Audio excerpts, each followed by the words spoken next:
Welcome dear friends, welcome back to my channel from JP Yadav. आप सभी का मेरे इस चैनल पे स्वागत है। तो डियर फ्रेंड्स, आज का ये वीडियो है हमारा जो पासा और घन टॉपिक है। पासा और घन, इस टॉपिक के अंतर्गत हम जो है कि आज पासा के टाइप्स जानेंगे और उन पासों के प्रश्नों को हमें कैसे सॉल्व करना है, वो भी कम से कम समय में। पूरी डिटेल्स रहेगी आज के इस क्लास पे, तो वीडियो पे एंड तक बने रहना दोस्तों। और चैनल पर नए आए हो तो सब्सक्राइब करना।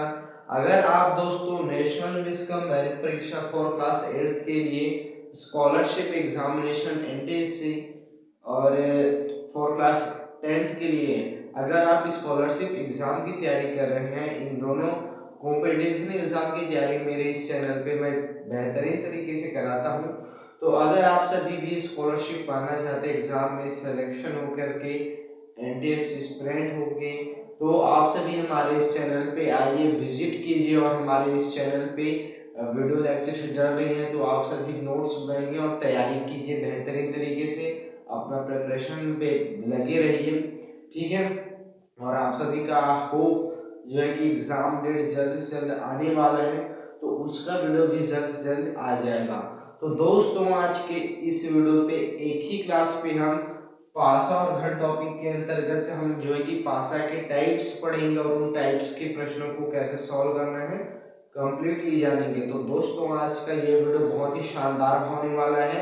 वीडियो को बहुत ही जरूरी जो है कि फोकस के साथ पूरे तरीके से एंड तक देखना, ताकि आपको जो इसका पूरा प्रोसेस है वो बेहतरीन तरीके से समझ में आए और आप जो है कि प्रश्नों को कम से कम समय में सॉल्व कर पाओ। तो दोस्तों, आज के इस वीडियो को मैं शुरू करता हूं, बट आगे बढ़ने से पहले भाई का नाम जान लो। मेरा नाम है जयप्रकाश यादव और आप सभी का मेरे इस चैनल पे एक बार फिर से हार्दिक स्वागत है। दोस्तों, अगर आपको स्कॉलरशिप पाना है और इस एग्जाम नेशनल इसका मेरिट परीक्षा और एनटीएससी एग्जाम की तैयारी कर रहे हैं, तो आप सभी के लिए मेरा ये जो चैनल है ये आप सभी के लिए बहुत ही ज़्यादा हेल्पफुल है। तो दोस्तों, चैनल पर अगर आप सभी नए आए हैं तो चैनल को लाइक शेयर और सब्सक्राइब करना बिल्कुल ना भूलें। और चलिए, आज का हमारा जो टॉपिक है पासा और घन, आज का ये वीडियो शुरू करते हैं बिना किसी देरी के। तो दोस्तों, पासा और घन टॉपिक के अंतर्गत हम सबसे पहले जानेंगे पासा के टाइप्स, पासा के प्रकार, ठीक है। तो दोस्तों, पासा पासा क्या होता है? पासा टू टाइप्स के होते हैं। एक होता है मानक पासा, ठीक है। एक होता है मानक पासा और एक होता है साधारण पासा, ठीक है। अब ये जो पासे होते हैं, इस हमको हम कैसे पहचाने कि कौन सा साधारण पासा है और कौन सा मानक पासा? तो चलिए दोस्तों, इसको ध्यान से देखते हैं। हम क्या करेंगे आज का ये वीडियो, यही बताएंगे कि पूरे पासा का टॉपिक पूरा एक ही वीडियो पे क्लियर करने वाला हूँ, ठीक है। इसलिए वीडियो को एंड तक देखना, ध्यान से देखना, ठीक है। तो पासा के यहाँ पे टू टाइप्स होते हैं, एक होता है मानक पासा और एक होता है साधारण पासा। तो इसमें हमको पासा को पहचानना कैसे है कि कौन सा साधारण पासा है और कौन सा मानक पासा है? तो देखिए दोस्तों, मानक पासा और साधारण पासा में रूल्स होते हैं। कैसे रूल्स होते हैं आप यहाँ पे समझने का प्रयास करेंगे, ठीक है। ये यहाँ पे 6, ठीक है। तो ये और ये यहाँ पे साधारण पासा, ये एक साधारण पासा और मैं बता रहा हूँ ये। तो देखिए, मानक पासा में क्या होता है? मानक पासा में जो इनके विपरीत फलक होते हैं, उनके विपरीत फलकों का योग क्या होना चाहिए? 7 है। जैसे कि अगर हमको कोई पूछे 3 का विपरीत फलक है ना, 3 का विपरीत फलक, तो हम क्या करेंगे? सीधा सीधा 7 से 3 माइनस कर देंगे तो आ जाएगा 4। तो ये इसके विपरीत फलक के हैं। कहने का मतलब, विपरीत फलकों को जोड़ने पर क्या आना चाहिए? 7। कितना होना चाहिए? 7 होना चाहिए। जैसे कि यहाँ पे 3 का विपरीत फलक क्या है? 4। तो 4 और 3 को अगर हम ऐड करें तो हो रहा है 7। तो यही जो है कि मानक पासा रहता है, यही मानक पासा कहलाता है दोस्तों। अगर विपरीत फलकों का योग 7 हो रहा है तो ये मानक पासा होता है। साधारण पासा में क्या होता है, साधारण पासा में जो आसपास की फलकी होती हैं उनका योग 7 होना चाहिए। ठीक है, जैसे कि यहाँ पे है आसपास की फलकों का योग कितना हो गया, 7 हो गया, जिससे ये पता चलता है कि ये पासा साधारण पासा है। ठीक है, और इसमें ऐसे टाइप्स के प्रश्न में हमारे पास 2 पासे होते हैं। ठीक है, जिससे हम विपरीत फलक बताते हैं। ठीक है, विपरीत फलक हम बताते हैं। ठीक है, तो दोस्तों साधारण पासा और मानक पासा में सबसे बड़ा फर्क यही है, उसको पहचानने का तरीका यही है। सिंपली क्या होगा, जो मानक पासा होगा उसमें जो भी संख्या का विपरीत फलक होगा वह विपरीत फलकों का योग 7 होना चाहिए, और साधारण पासा में जो आसपास की फलकें होती हैं उनका योग 7 होता है। ठीक है, यहाँ पे एक्चुअल में हम 6 लेंगे। ठीक है, 6 लेंगे, है ना। तो उसमें क्या होता है दोस्तों, साधारण पासा में जो आसपास की फलकें होती हैं, है ना, ये आसपास की फलकें हैं उनका योग 7 होता है। लेकिन मानक पासा में जो विपरीत फलकें होती हैं उनका योग 7 होता है, जिससे पता चलता है कि ये मानक पासा है। ठीक है, तो पासा और घन टॉपिक के अंतर्गत हमारा पहला जो ये प्रोसेस है कि पासा कितने प्रकार के होते हैं, तो पासा 2 टाइप्स के होते हैं, मानक पासा और साधारण पासा, है ना। मानक पासा में क्या होता है, अगर हमको कोई संख्या का विपरीत फलक पूछा जाए तो उसमें हमें क्या करना है, जिस संख्या का विपरीत फलक पूछता है उससे से हम जो 3 माइनस कर देना। जैसे कि हमको पूछा गया है 3 का विपरीत फलक, तो हमको क्या करना है, जिसका विपरीत फलक पूछा है उसको 7 से माइनस करना है। तो 7 माइनस 3 तो कितना आ गया, 4। ठीक है, अब देखो जैसे कि पूछा कितना था विपरीत फलक 3 और आया कितना 4, और जब हम इनको विपरीत फलकों को ऐड करते हैं 4 + 3 तो कितना होना है, 7। तो जो विपरीत फलके हैं उनका अगर हम योग करें और हमको 7 प्राप्त हो तो वो जो है कि मानक पासा होता है। तो दोस्तों आज जो है कि वीडियो पे हम मानक पासा और साधारण पासा के बीच में अंतर जानने के अलावा इसके प्रश्नों को सॉल्व करेंगे और इसके प्रश्नों को भी सॉल्व करेंगे। तो देखिए ध्यान से, यहाँ पे क्या होगा, मानक पासा में सिंपली विपरीत फलकों का योग 7 होगा, और जो साधारण पासा है उसमें क्या होगा, इसमें आस पास की फलकों आसपास की फलकों का योग कितना होना चाहिए, फलकों का योग जो है कि 7 होना कंपल्सरी रहता है, तभी जाके वो जो है कि साधारण पासा की कैटेगरी में आता है। तो यही तो रहा साधारण पासा और मानक पासा के बीच में अंतर, कि साधारण पासा में जो आसपास की फलकें हैं उन फलकों का योग अगर 7 हो, यदि 7 हो तो वो जो है कि साधारण पासा होता है, और यदि जो भी विपरीत फलके हैं उनका योग 7 हो तो वो जो है कि मानक पासा के अंतर्गत आता है। जैसे कि यहाँ पे हमने देखा, हमको पूछा गया 3 के विपरीत फलक पे कौन सा अंक है, तो हमने सीधा सीधा पता चला कि इसके आसपास के फलकों को ऐड करके देखा, जिससे हमको 7 प्राप्त नहीं हुआ, और हमको 7 इसके विपरीत फलक ज्ञात करने, तो हमने 7 में से 3 माइनस किया तो कितना आया, 4। अब इसके विपरीत फलक पे हमने 4 लिया और 4 और 3 मतलब कि विपरीत फलकों को ऐड कर दिया गया, तब हमको 7 प्राप्त हो रहा है, जिससे पता चलता है कि ये जो पासा है वो मानक पासा है। तो ये साधारण पासा और मानक पासा के बीच में फर्क रहा, है ना। अब हम इसके प्रश्नों को कैसे सॉल्व करेंगे, मानक पासा के प्रश्न को और साधारण पासा के प्रश्न को। अब चलिए हम जो है कि उनको जानेंगे। ये तो क्लियरली समझ में आ गया होगा कि मानक पासा और साधारण पासा के बीच में अंतर कैसा है। विपरीत फलकों का योग 7 होता है तो हो जाए वो मानक पासा, अगर आसपास की फलकों का योग 7 होता है तो वो होता है साधारण पासा। अब इनके प्रश्नों को हमें कैसे सॉल्व करना है उसको डिटेल से जानते हैं। अब सबसे पहले हम मानक पासा के प्रश्नों को सॉल्व करेंगे, फिर साधारण पासा के। सभी कॉन्सेप्ट एक ही वीडियो पे क्लियर होने वाला है, इसलिए आप वीडियो को ध्यान से एंड तक जरूर देखें। तो चलिए दोस्तों अब हम जो है कि मानक पासा के प्रश्नों को सॉल्व करना शुरू करते हैं। ठीक है,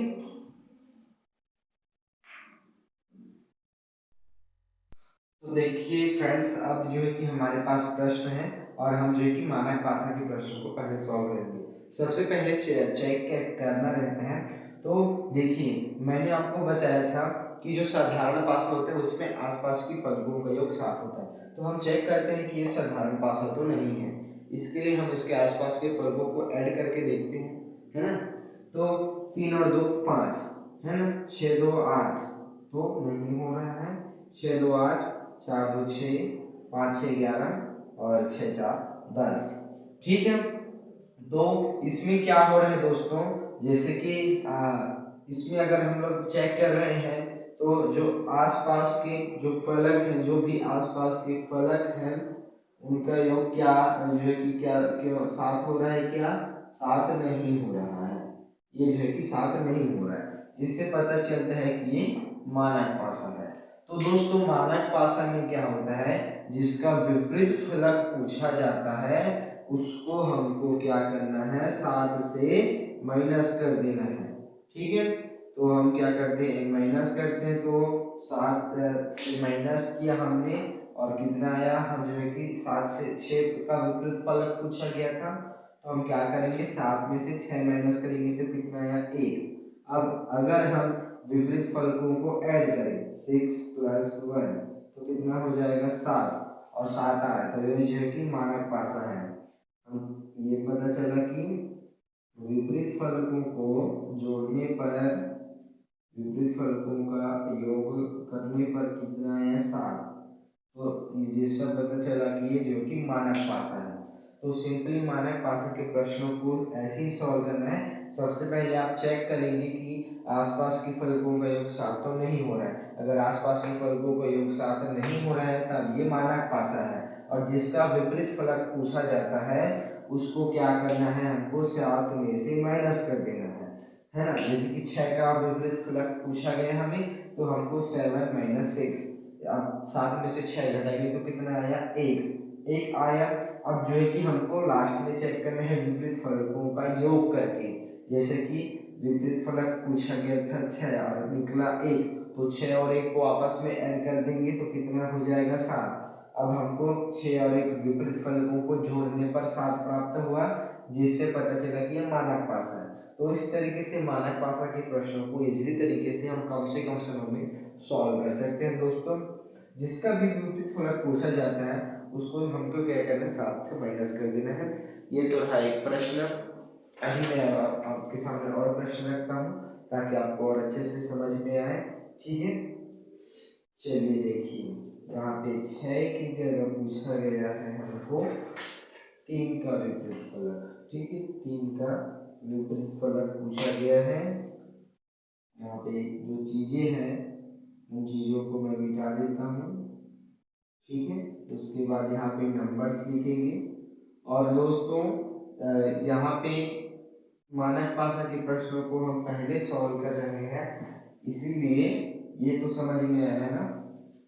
अब देखिए, और प्रश्न अपने पास है, इसमें 3 के विपरीत फलक पे पूछा गया है 5 4 6 और फिर 2 1 4 और फिर 3 6 5।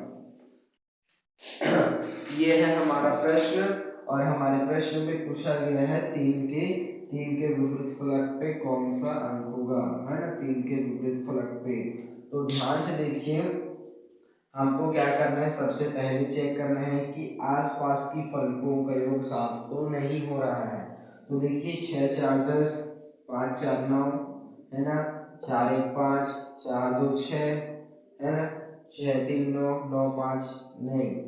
तो आसपास की फलकों का योग 7 नहीं हो रहा है, जिससे पता चला कि ये मानक पासा है। अब हमको जिसका विपरीत फलक पूछा गया है उसको उसमें क्या करना है, 7 माइनस कर देना है तो कितना आ जाएगा, 4 आया।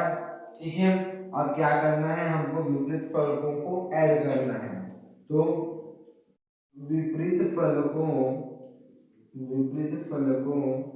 का विपरीत फलकों का योग, तो हम क्या करेंगे, 4 + 3 विपरीत फलकों का ऐड करने पर कितना आ रहा है, 7। तो 7 के विपरीत फलक पे होगा 4 और ये मानक पासा का कॉन्सेप्ट ऐसे ही हमें क्लियर करना है दोस्तों।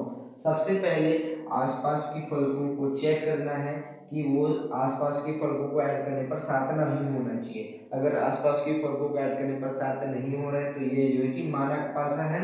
और इसके विपरीत फलक पे हमको, जैसे कि 3 के विपरीत फलक पे पूछे गए हैं, तो हमको क्या करना है, जिसका विपरीत फलक पूछा गया उसको जो है कि 7 से घटा, उसमें 7 माइनस करना है।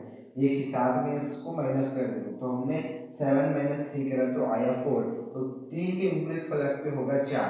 अब हमने ऐड करा, विपरीत फलकों का योग किया, 4 प्लस 3 तो कितना हुआ 7, जिससे पता चला कि मानक पासा का कॉन्सेप्ट है। तो इस तरीके से मानक पासा के प्रश्न को सॉल्व किया जाता है। अभी दोस्तों एक और प्रश्न हम सॉल्व करते हैं जिससे आपको और अच्छे से क्लियर हो जाएगा। ठीक है, अब देखिए इसमें क्या हुआ है और इसके प्रश्न को कैसे हमने सॉल्व किया।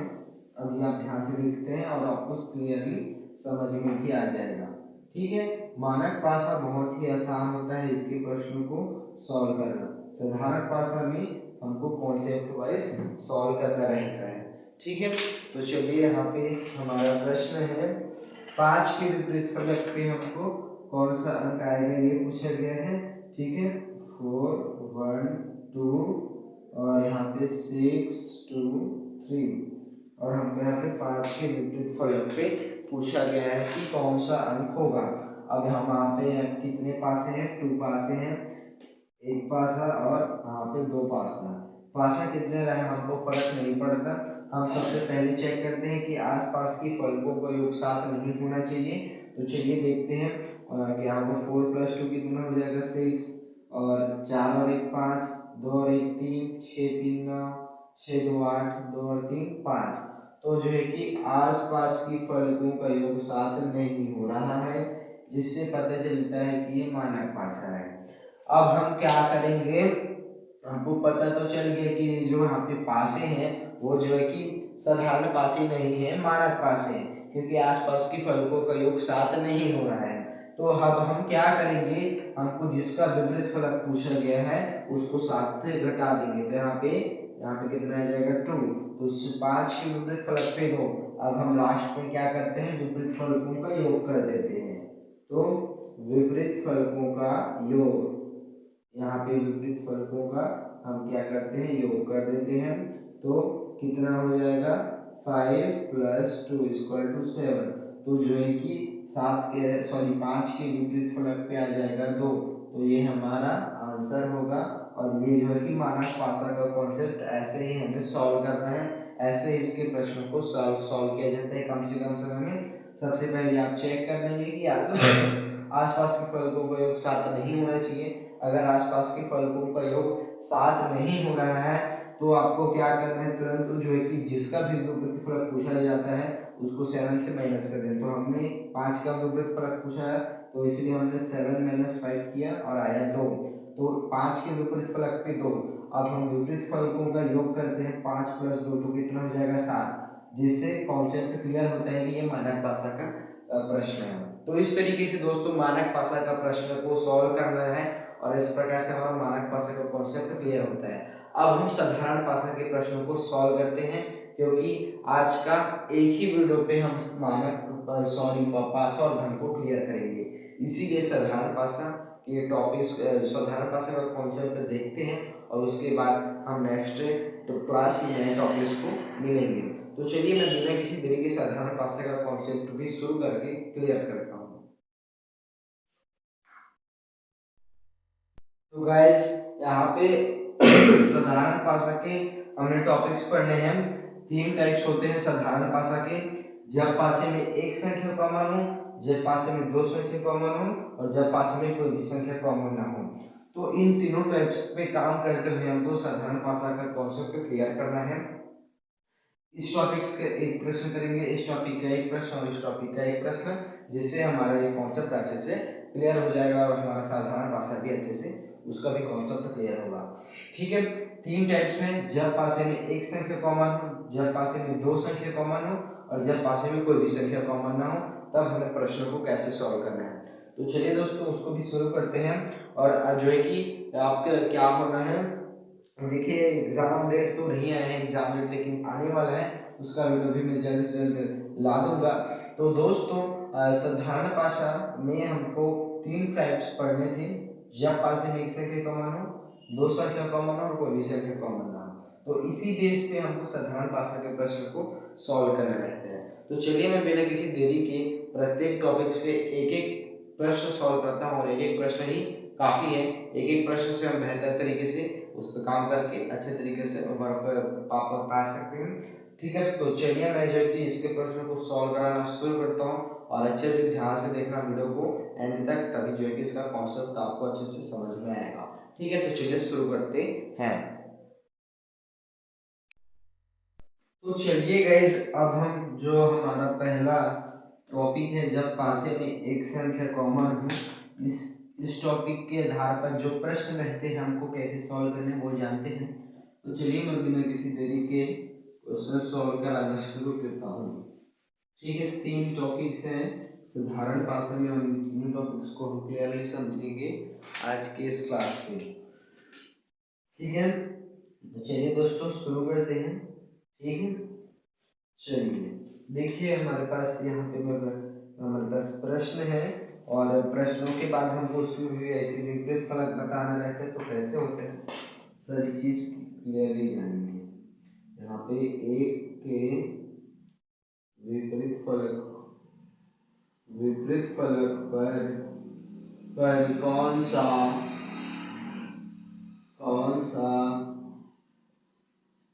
अंक होगा।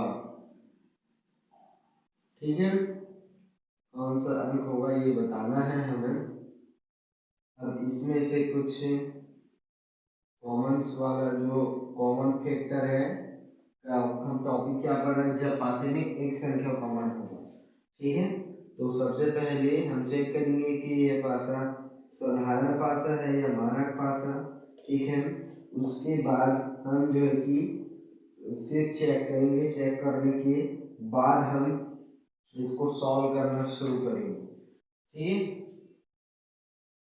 ये दो भाषा हैं हमारे पास। ठीक, चलिए ये हमारे पास प्रश्न रहा। अब हमें बताना क्या है, एक के विपरीत फलक पे कौन सा अंक होगा, ये हमको बताना है। तो सबसे पहले चेक करते हैं कि आसपास की फलकों का योग 7 हो रहा है या नहीं। आसपास की फलकों का योग अगर 7 हो रहा है तो ये जो है कि साधारण भाषा है।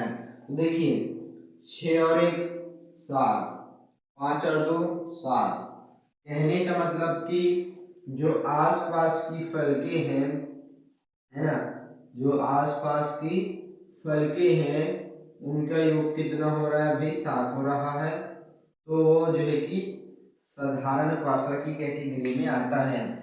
तो जब एक पासे में एक संख्या कॉमन, देखो जैसे कि यहाँ पे सिर्फ 5 कॉमन है, तो हमको विपरीत फलक ज्ञात करना है। तो हम इस परिस्थिति में जो है कि दोस्तों सुमेल विधि का उपयोग करते हैं। सुमेल विधि, ये सुमेल विधि के थ्रू ही हम साधारण भाषा के प्रश्नों को इसी तरीके से कम समय में सॉल्व कर सकते हैं। तो चलिए देखिए कैसे करते हैं सुमेल विधि में सॉल्व। जब पासे में एक संख्या कॉमन हो तब की बात कर रहा हूं दोस्तों में। तो इसमें क्या है, जैसे कि हमने आसपास के फलकों को ऐड करा, तो आसपास के फलकों को जोड़ने पर 7 प्राप्त हुआ, जिससे पता चला ये साधारण भाषा का कॉन्सेप्ट है। अब हमको ये पता है कि इसमें एक संख्या कॉमन है, कौन सा, 5। जब पासे में एक संख्या कॉमन रहती है तब हम सुमेल विधि से सॉल्व करते हैं। जब हमको विपरीत फलक पूछा जाता है कोई भी संख्या का, तो उसके लिए हम सुमेल विधि का उपयोग करते हैं। तो इसके थ्रू प्रश्न कैसे सॉल्व होंगे, देखिए जो संख्या कॉमन फैक्टर है, आपको एक क्लॉकवाइज डायरेक्शन और एंटी क्लॉकवाइज डायरेक्शन तो पता ही होगा, है ना, क्लॉकवाइज डायरेक्शन और ये एंटी क्लॉकवाइज डायरेक्शन। ठीक है, ये एंटी क्लॉकवाइज डायरेक्शन और ये क्लॉकवाइज डायरेक्शन। तो हमको कोई सा भी हो, जैसे कि हम यहाँ पे कॉमन फैक्टर हमारे पास 5 है, तो 5 से या तो हम क्या लेंगे, क्लॉकवाइज डायरेक्शन या एंटी क्लॉकवाइज। तो आप जैसे भी पहले पासे में अगर क्लॉकवाइज डायरेक्शन ले रहे हैं तो दूसरे पासे में भी क्लॉकवाइज डायरेक्शन लेना है। अगर इसमें एंटी क्लॉकवाइज लेंगे तो इसमें भी एंटी क्लॉकवाइज लेना है। तो देखिए क्लॉकवाइज डायरेक्शन घुमाने पर यहाँ पे 5 1 6, ठीक है।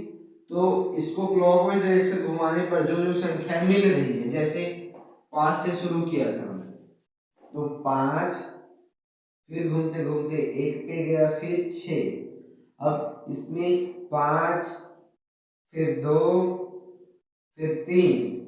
तो दोस्तों 1 के विपरीत फलक पे 2, 6 के विपरीत फलक पे 3 और 5 के विपरीत फलक पे जो संख्या यहाँ पे दिखाई नहीं दे रही है, कौन सा? 4। तो 4 जो है कि विपरीत फलक पे होगा किसके? 5 के। तो हम 1 के विपरीत फलक पे कौन सा अंक आएगा? 2। ये हमारा आंसर हो जाएगा। तो इस तरीके से फ्रेंड्स जब पासे में एक संख्या कॉमन रहती है तब जो है कि हम सुमेल विधि का उपयोग कर प्रश्न को सॉल्व कर सकते हैं। देखिए एक बार और आपको समझाने का प्रयास करते हैं। सुमेल विधि में जो संख्या कॉमन है वहां से क्लॉकवाइज डायरेक्शन या एंटी क्लॉकवाइज डायरेक्शन घुमा देना है।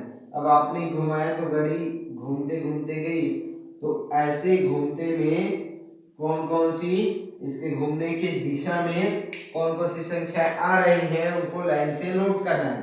जैसे कि 5, 5 के बाद फिर 1, फिर 6, तो हमने उसको लिख लिया। फिर दूसरे पासे में ही वैसे किया, 5, फिर 2, फिर 3। अब जैसे जैसे हमने लाइन से लिखा था, है ना, तो ऐसे जो संख्या जिसके नीचे आ रही है वो उसके विपरीत फलक पे है। तो 6 के विपरीत फलक पे 3, 1 के विपरीत फलक पे 2 और 5 दोनों कॉमन है। तो जो संख्या कॉमन होती है उसका विपरीत फलक क्या होता है? 1 से लेकर के पूरे 6 तक के पासे में संख्या होती है और उसमें से जो संख्या दिखाई नहीं दे रही है, यहाँ पे हमको 4 दिखाई नहीं दे रहा है, तो यही इस कॉमन संख्या के विपरीत फलक पे होता है।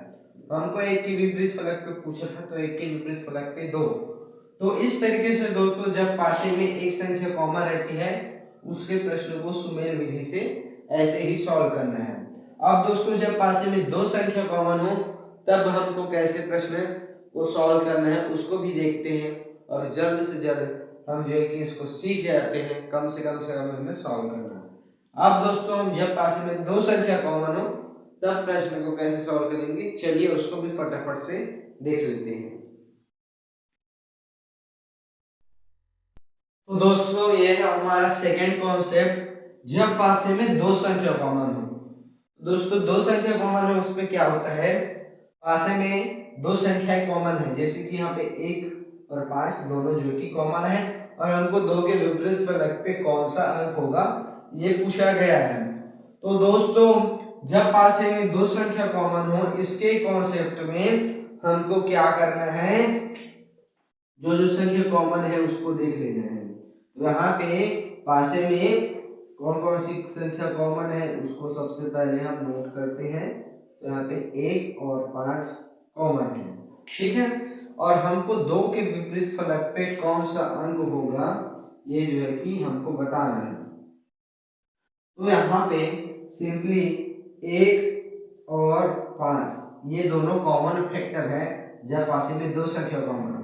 तो यहाँ पे दो संख्या कॉमन है तो सिंपली दो संख्या कॉमन है और बच रहे हैं 2 और 6। तो यही 2 और जो 6 है ये दोनों एक दूसरे के विपरीत फलक पे है और इसीलिए 2 का विपरीत फलक हो जाएगा 6, इसका आंसर। तो इस तरीके से दोस्तों जब पासे में दो संख्या कॉमन हो उसके प्रश्न को ऐसे ही सॉल्व करना है। इसमें हमको कोई विधि नहीं लगानी है, सीधा सीधा जो जो संख्या, जैसे कि दो संख्या कॉमन है, यहाँ पे आप 1 और 5 दोनों कॉमन है, अब पस रहे हैं इस पासे में 2 और इस पासे में 6। तो यही कि 2 और 6 दोनों एक दूसरे के विपरीत फलक पे हैं। अब देखो हमने इस पासे को चेक ही नहीं किया था कि आसपास के फलकों का योग 7 हो रहा है कि नहीं, तो उसको देखो 5 और 2, 5 और 2 कितना हो जाएगा 7 और ये 6 और 1 7।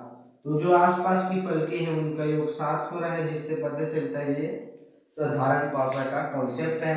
अब आपने पासा को देखा, पासा में 1 2 और ये 1 2, 1 और 5 दोनों संख्या कॉमन है। तो ये कौन से कॉन्सेप्ट का प्रश्न है? जब पासे में 2 संख्या कॉमन हो, इस कॉन्सेप्ट का प्रश्न है।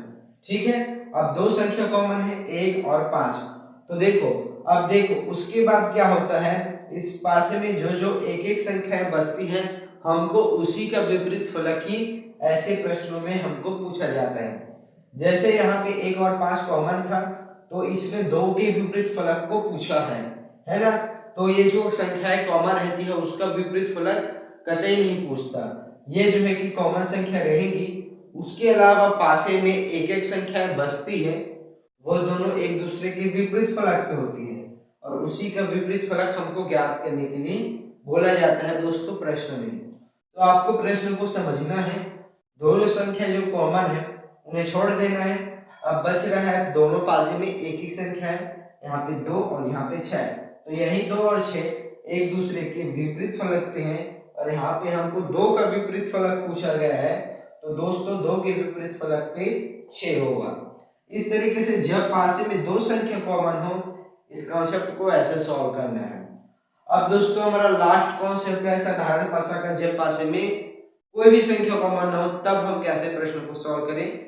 तो चलिए उसको भी फटाफट से देखना और फिर उसको भी समझना और उसके प्रश्न को भी सॉल्व करना। तो चलिए उस कॉन्सेप्ट को भी देखते हैं और उसके बाद आज का हमारा क्लास एंड होता है।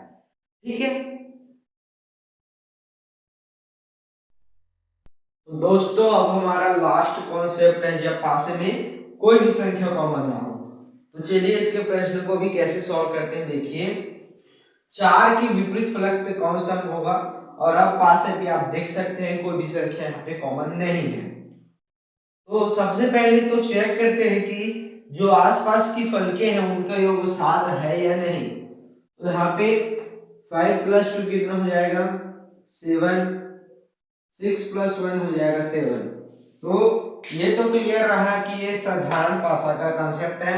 अब ये पता है कि जब पासे में कोई भी संख्या कॉमन नहीं है, पासे में 2 पासे हम देखें कि दोनों पासों में कोई भी संख्या कॉमन नहीं है दोस्तों, तब हमको विपरीत फलक पूछा जाए तो हमें कैसे सॉल्व करना है।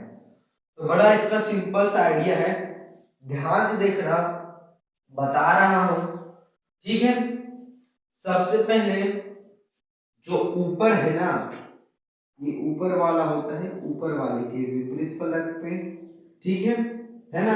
और जो बाहर वाला है ना, ये बाहर वाला होगा अंदर वाले की विपरीत फलक पे, और ये अंदर वाला होगा बाहर वाले की विपरीत फलक पे। ठीक है, तो ऐसे होता है दोस्तों ये, है ना। इसमें सिंपली यही मेथड को आप यूज करते हुए प्रश्न को इजीली तरीके से सॉल्व कर सकते हैं। ठीक है, यहाँ पे जो ऊपर वाला होता है ना, ये ऊपर वाले के विपरीत फलक पे होगा, और जो बाहर है वाला है ना, बाहर पासा के बाहर, बाहर वाला दूसरे पासा के अंदर के टाइप्स पे होगा, और जो अंदर है वो बाहर वाले के विपरीत फलक पे। तो इस तरीके से कॉन्सेप्ट जो है कि क्लियर होता है, और उस प्रकार से हमने चेक किया तो हमको 4 के विपरीत फलक पे मिल जाएगा 2। तो 4 के विपरीत फलक पे हो जाएगा 2, और 2 इसका जो है कि आंसर होता है दोस्तों। ऐसे हमको सॉल्व करना है जब पासे में कोई भी संख्या कॉमन ना हो। तो इसका एक ही सिंपल फैक्टर है कि ऊपर वाले के विपरीत फलक पे होता है, पासा के जो बाहर में है वो अंदर वाले के विपरीत फलक पे होगा, और जो अंदर है वो बाहर वाले के विपरीत फलक पे। तो ऐसे अगर हमने चेक किया तो ऊपर वाला 3 1 के विपरीत फलक पे है, बाहर वाला 2 अंदर वाले के 4 के विपरीत फलक पे है, 5 6 के विपरीत फलक पे है। तो दोस्तों हमने ऐसा चेक करा तो हमको प्राप्त हुआ ये इसके विपरीत फलक पे है, 2 4 के विपरीत फलक पे और 2 6 के विपरीत फलक पे है। तो ऐसे हमको जो है कि सॉल्व करते हुए आगे बढ़ना है। ऊपर वाले के विपरीत फलक पे, बाहर वाला अंदर वाले के विपरीत फलक पे, और अंदर वाला बाहर वाले के विपरीत फलक पे। सिंपली ऐसे ही सॉल्व करना है। बड़े ध्यान से कॉन्सेप्ट को देख लीजिए, ठीक है। तो दोस्तों जब पास हमें कोई भी संख्या कॉमन ना हो तो उसके प्रश्न को ऐसे सॉल्व करना है। तो दोस्तों आई होप आज का जो कॉन्सेप्ट था साधारण पासा और मानक पासा का कॉन्सेप्ट वो आपको अच्छे से क्लियर रहा होगा। और दोस्तों अगर आप चैनल पर नए हैं और इस एग्जाम की तैयारी करना चाहते हैं तो आप सभी हमारे इस चैनल को लाइक शेयर और सब्सक्राइब करना बिल्कुल ना भूलें। और आज का ये वीडियो हम यहाँ पे ही एंड करेंगे, आज का ये क्लास। और आज का हमारा टॉपिक खत्म होता है पासा और घन का, जो मानक और साधारण पासा का कॉन्सेप्ट है वो यहीं पे खत्म होता है, क्योंकि साधारण पासा के 3 कॉन्सेप्ट हमने पढ़ा, मानक पासा के कॉन्सेप्ट भी सॉल्व किए।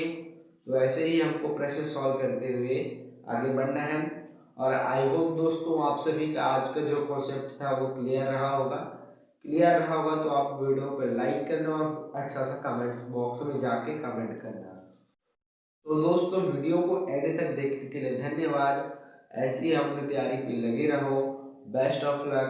ऐसे से पढ़ाई कीजिए। मिलते हैं अगली वीडियो।